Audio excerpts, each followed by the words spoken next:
बहुत स्वागत है। ईपीएफओ की तरफ से एक बड़ा अपडेट है। प्राइवेट सेक्टर के जो कर्मचारी हैं, प्राइवेट नौकरी करते हैं और उनको उस नौकरी के एवज में जो उनको वेतन दिया जाता है, उस वेतन के अलावा भी उनको पेंशन देने का प्रावधान है। लेकिन यह पेंशन इतनी कम मिलती थी कि उस पेंशन पर उनका जीवन निर्भर करता था, लेकिन गुजारा नहीं हो पाता था। अब ईपीएफओ ने पेंशन को लेकर नया अपडेट दिया है। पेंशन बढ़ोतरी को लेकर यह नया अपडेट है। कंप्लीट अपडेट यहां पर आपको दिखाएंगे, वीडियो में अंत तक बने रहिएगा। तो ईपीएफओ के नए नियमों के अनुसार पेंशन धारकों के लिए खुशखबरी रहेगी। ईपीएफओ ने बढ़ाई प्राइवेट कर्मचारियों की पेंशन। कर्मचारियों के लिए पेंशन योजना हमेशा से एक महत्वपूर्ण विषय रही, खासकर जब बात आती है एम्प्लॉयज प्रोविडेंट फंड ऑर्गेनाइजेशन यानी कि ईपीएफओ की। ईपीएफओ अपने सदस्यों को न केवल भविष्य के लिए सुरक्षित बचत प्रदान करता है, बल्कि रिटायरमेंट के बाद स्थायी आय का भी आश्वासन देता है। अब यदि किसी कर्मचारी ने लगातार 10 साल तक ईपीएफ के तहत सेवा पूरी की है, तो उसको पेंशन का अधिकार प्राप्त हो जाता है। अब यह पेंशन योजना 1995 में शुरू की गई थी और इसका उद्देश्य निजी क्षेत्र के कर्मचारियों को भी सरकारी कर्मचारियों की तरह सामाजिक सुरक्षा प्रदान करना होता है।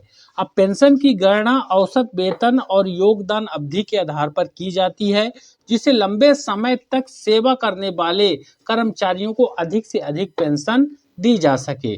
अब ईपीएफओ पेंशन के पात्रता की कुछ नियम हैं, फिर उसके बाद जो अपडेट है वह बताएंगे। ईपीएफओ के तहत पेंशन पाने के लिए कम से कम 10 साल की सेवा पूरी करना आवश्यक होता है। अब यदि कोई कर्मचारी 58 वर्ष की आयु तक नौकरी में रहता है और ईपीएफ खाते में नियमित योगदान देता है, तो वह पेंशन का पात्र हो जाता है। जो सदस्य 50 वर्ष की आयु के बाद नौकरी छोड़ देते हैं, वो रिड्यूस्ड पेंशन का विकल्प चुन सकते हैं। हालांकि यहाँ पर पेंशन की राशि थोड़ी कम हो जाती है, अब जिससे उन्हें 58 वर्ष से पहले पेंशन मिल सकती है, लेकिन राशि थोड़ी कम होती है। इसके अलावा यदि कोई व्यक्ति 10 साल से कम सेवा करके नौकरी छोड़ देता है, तो उसे पेंशन का लाभ नहीं मिलता है, बल्कि ईपीएफ बैलेंस के बारे में यहाँ पर उनको जो राशि है वो मिल जाती है। अब यहाँ पर पेंशन राशि कैसे तय होती है, यानी कौन निर्धारित करेगा कि इसमें बढ़ोतरी हो कि ना हो।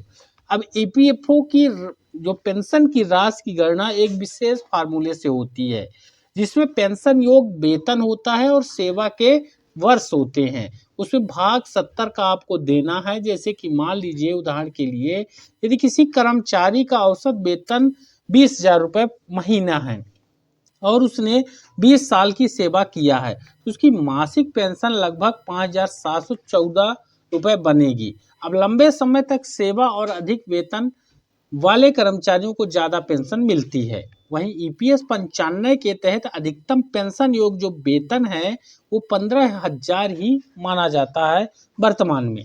लेकिन उच्च वेतन पाने वाले सदस्य संयुक्त विकल्प ज्वाइंट ऑप्शन के तहत वास्तविक वेतन पर भी पेंशन प्राप्त कर सकते हैं।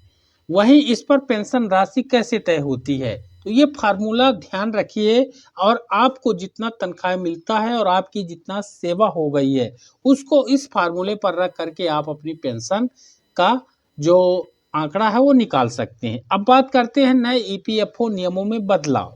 अब हाल ही में ईपीएफओ ने कई नए सुधार लागू किए हैं, जिसमें उच्च वेतन वाले कर्मचारियों के लिए पेंशन की सीमा बढ़ा दी गई है।